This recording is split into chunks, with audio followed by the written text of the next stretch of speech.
Hi, I'm Kyle Fry, and this is my video over endothermic versus exothermic reactions. Endothermic.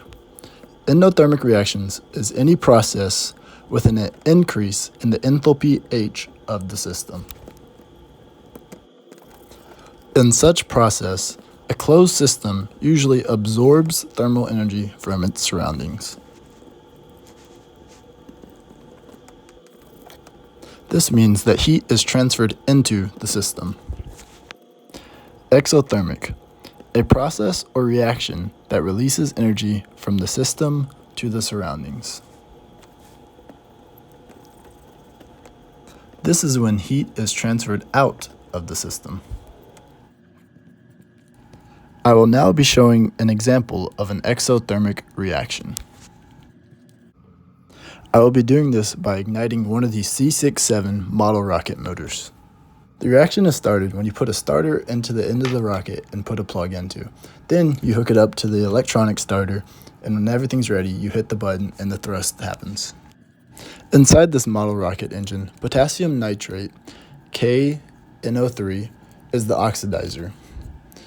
And the fuel is sulfur, which is S, and oxygen, which is O.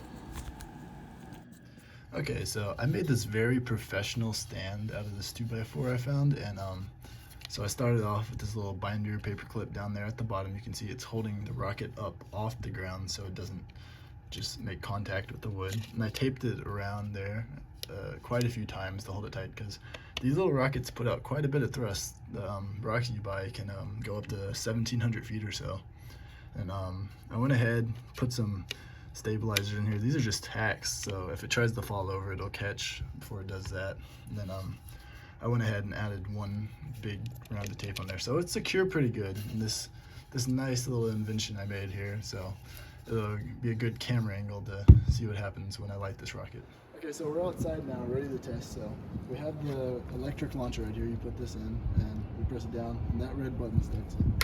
We have our slow-mo camera ready to show the reaction happen. I have the cables hooked up to the electric launcher, ready to make this happen.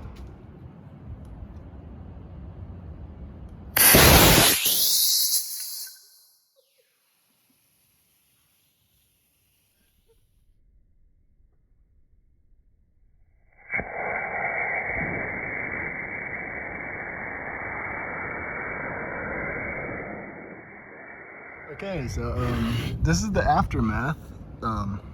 It flew. As you see how much thrust it had, I guess I should have strapped the board down or something, but that was how powerful this exothermic reaction was between the oxygen, sulfur, and potassium nitrate.